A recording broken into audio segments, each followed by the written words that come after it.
नमस्कार, मैं प्रतिभा खेड़े आपका स्वागत करती हूँ अपने YouTube चैनल नॉलेज रैम में, जहाँ हम कक्षा 10वीं की सीरीज़ हल कर रहे हैं। अगर आपको इसके पहले के प्रश्न देखने हैं तो आप वीडियो की प्लेलिस्ट में जाकर उन्हें देख सकते हैं। आज हम प्रश्नावली 3.2 का प्रश्न नंबर 4 हल कर रहे हैं। प्रश्न नंबर 4 है, निम्न रैखिक समीकरणों के युग्मों में से कौन से युग्म संगत असंगत हैं? यदि संगत हैं तो ग्राफीय विधि से हल ज्ञात करो। इसके पहले प्रश्न में हमने यही देखा था कि समीकरणों के युग्मों को संगत और असंगत किस तरह से पता करते हैं है कि नहीं। अब यहाँ प्रश्न नंबर 1 है, x धन y बराबर 5 और 2x धन 2y बराबर 10। पहले इसे हमें मानक रूप में लिखना पड़ेगा, तो ये आ जाएगा x धन y ऋण 5 बराबर 0 और 2x धन 2y 10 इस तरफ आएगा, ये हो जाएगा ऋण 10 बराबर 0। अब हम यहाँ से a1 बटे a2, b1 बटे b2 और c1 बटे c2 निकालेंगे। हमें पता है कि ये हमारे पास a1 होता है, ये b1 और ये c1। तो a1 बटे a2 हम निकालें तो आ जाएगा 1 बटे 2। यहाँ से देखें b1 बटे b2, यहाँ पर भी 1 है, यहाँ पर 2 है, 1 बटे 2। और c1 बटे c2 देखें तो ऋण 5 बटे ऋण 10। इसे हम काटें तो 5 एकम 5, 5 दूनी 10, मतलब ये भी हमारे पास कितना आया 1 बटे 2। यहाँ से हमें पता चला कि a1 बटे a2 बराबर है b1 बटे b2 के, ये बराबर है c1 बटे c2 के, ये तीनों बराबर हैं। अतः ये जो समीकरण है ये कैसा होगा? संगत है। अब ये संगत है तो हमें इसका क्या निकालना है? ग्राफीय विधि से हल भी ज्ञात करना है। तो सबसे पहले हम समीकरण 1 लिख लेते हैं, x धन y बराबर 5। यहाँ से यदि हम y को यहीं रहने दें और x को इस तरफ लेके जाएं तो ये आ जाएगा 5 ऋण x, y बराबर हमें मिल जाएगा 5 ऋण x। इस समीकरण में हम x के मान रखकर y के मान निकालेंगे। इसके लिए हम एक सारणी बना लेते हैं।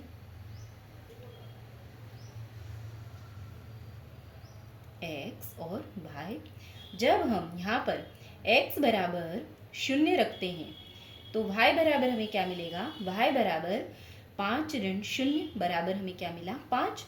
मतलब हमने x का मान 0 रखा तो हमें y का मान मिला 5। जब हमने x बराबर 1 रखा तो हमें y बराबर क्या मिल जाएगा? y बराबर 5 ऋण x की जगह 1 रखें तो हमें मिलेगा 4। जब हमने x बराबर 1 रखा, y बराबर हमें मिला 4। ये हो गया समीकरण 1 का हल। अब हम यहाँ देखें समीकरण 2 का हल। समीकरण 2 हमारे पास है ये वाला, 2x धन 2y बराबर 10। यहाँ देखें हम, यहाँ पर भी 2 है, यहाँ पर भी 2 है, दोनों में से यदि हम 2 को कॉमन ले लेते हैं तो ये हो जाएगा x धन y बराबर 10। इस 2 को उठाकर हम इधर ले जाते हैं तो यहाँ बचेगा x y, यहाँ पर ये गुणा में है, इधर आकर ये भाग में हो जाएगा 10 बटे 2। इसे काटें तो 2 एकम 2, 2 पांजे 10, x धन y बराबर हमें मिल गया 5। ये समीकरण और इस समीकरण को देखें तो ये दोनों एक ही समीकरण है। यदि हम यहाँ से भी इन बिंदुओं के मान निकालेंगे तो हमें ये जो सारणी है ये यही मिलेगी।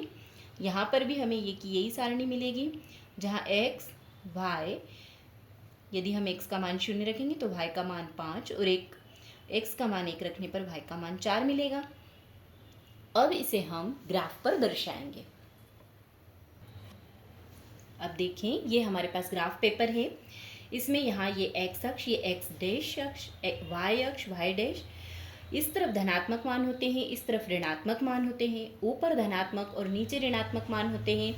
हमने जब समीकरण को हल किया तो दोनों समीकरणों को हल करने पर हमें यही बिंदु मिले। x बराबर 0 रखने पर y बराबर 5 और x बराबर 1 रखने पर हमें y बराबर 4 मिला है। तो यहाँ पर हम देखें कि x बराबर 0 है तब y बराबर हमारे पास 5 है, जो कि ये वाला बिंदु होगा। इस बिंदु को हम लिख सकते हैं 0 और 5। जब दूसरा हम देखें x बराबर 1 रखने पर y बराबर हमारे पास 4 आता है तो हमें ये वाला बिंदु मिलेगा। इसको हम लिख सकते हैं 1 और 4। इन दोनों बिंदुओं को मिलाते हुए हम एक रेखा खींचेंगे।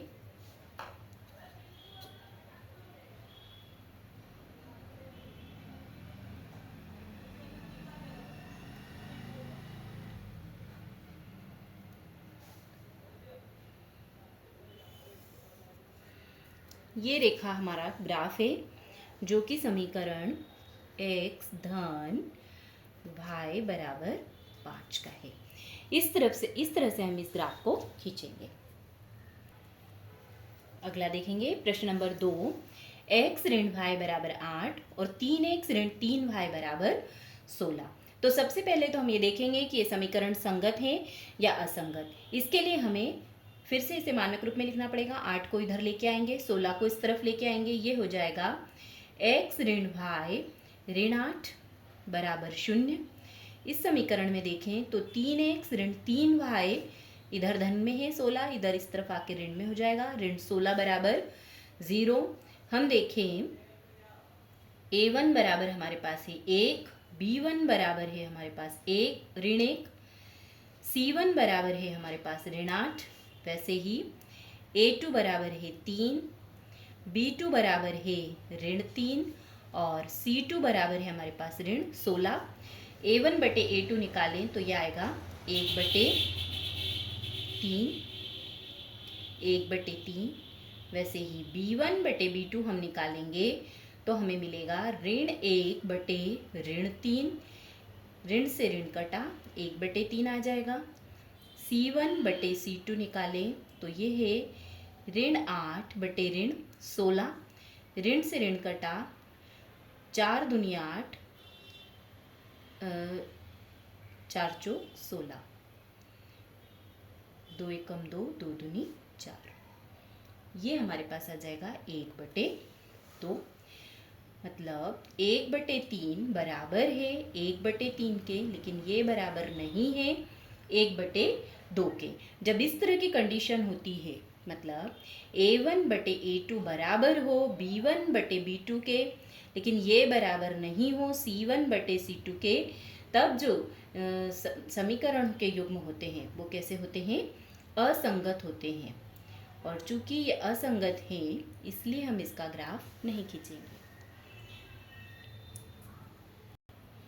धन्यवाद। आज के लिए इतना ही। अगर आपको मेरे वीडियोस पसंद आ रहे हैं तो चैनल को सब्सक्राइब कीजिए, शेयर कीजिए वीडियोस को। धन्यवाद।